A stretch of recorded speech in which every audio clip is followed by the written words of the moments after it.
Kali ini saya ingin bercerita tentang vaksin COVID mRNA. Dulu kalau saya ngomong tentang vaksin COVID, di take down, dihapus. Siapa itu yang menghapus? Karena waktu itu dunia masih dikuasai oleh suatu kekuatan tertentu yang semua orang harus percaya. Semua orang harus tersihir olehnya.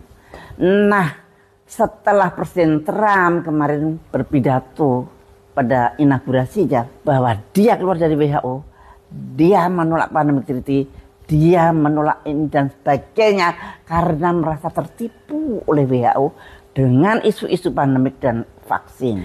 Di Amerika, data-data tentang akibat vaksin mRNA, waduh itu sudah banyak sekali, terutama yang meninggal mendadak pada usia muda. Ada yang kardiomyopati, ada yang perikarditis, ada yang stroke, dan yang jelas ada pengendala darah.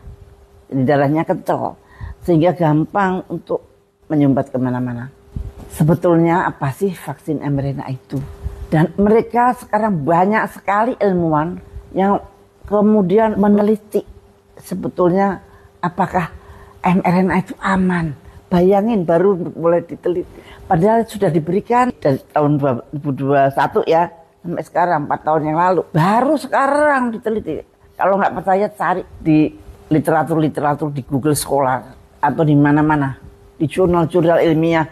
Banyak banget. Dan ada suatu penelitian dan ternyata yang penelitian mutakhir. Itu kan mRNA itu kan diambil dari spike protein. Virus itu kan bulat tuh ada lancipnya. Lancip-lancipnya itu namanya spike protein. Itulah mRNA spike protein itulah yang dimasukkan atau dibuat vaksin.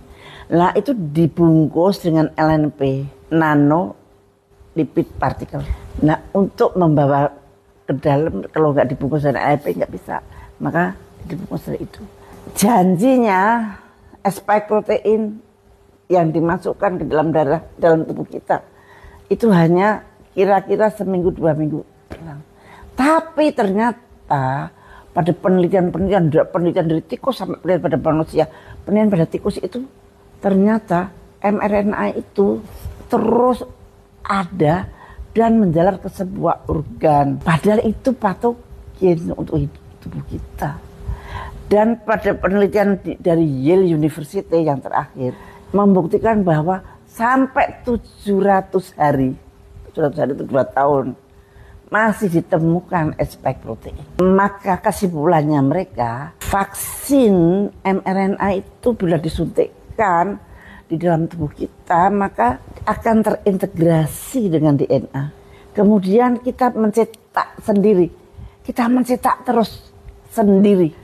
Dengan harapan antibodi kita mengikuti begitu. Antibodi kita juga timbul sesuai dengan cetakan itu. Tapi kan lama-lama antibodi kita capek. Disitulah mulai muncul penyakit-penyakit yang aneh-aneh. Ada yang autoimun, ada yang segala macam. Dan di Jepang sudah diumumkan itu ada 201 penyakit yang muncul setelah pemberian vaksin COVID.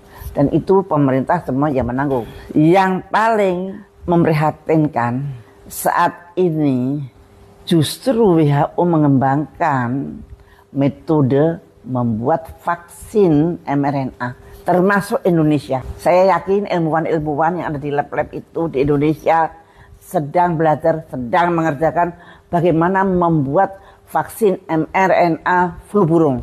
Karena itu programnya WHO. Dan WHO memang sedang membuat program untuk ngajarin negara-negara miskin dan negara yang berkembang untuk supaya bisa membuat vaksin mRNA masing-masing. Tapi flu burung. Kenapa sih kok ngajarinya flu burung? Jangan-jangan apakah nanti mereka akan membuat pandemi flu burung? Nah itu kita jawabannya nanti, waktu yang akan menjawab. Nah apalagi Pak Bill Gates kemarin dia bertemu dengan Presiden Trump 3 jam sebelum inaugurasi itu. Dia bercerita tentang global health. Dia sebetulnya sedang membuat satu proyek penelitian di University Wisconsin Madison untuk supaya virus-virus H5N1 atau flu burung itu dilatih supaya bisa menularkan pada manusia. WHO melatih negara-negara untuk membuat vaksin mRNA flu burung. Tolong teman-teman virolog ahli molekuler biologi, jangan membuat vaksin mRNA. Saya tahu Bio Farma nantinya akan memproduksi vaksin-vaksin sendiri. Nah sekarang saya berani ngomong begini. Kalau saya ngomong begini di take down atau di ban atau di delete, saya nggak tahu lagi. Kata Presiden Trump mulai setelah dia diinaugurasi tidak ada lagi pembungkaman informasi tentang pandemik maupun vaksin. Mudah-mudahan ini nggak di take down ya. Dan hati-hatilah, mudah-mudahan pemerintah mendengarkan ini, jangan membuat vaksin mRNA. Lebih baik membuat monoklonal antibody. Kalau memang ada flu burung atau pasien terinfeksi flu burung, kita cepat-cepat bikin monoklonal antibody. Jangan vaksin mRNA, risikonya tinggi.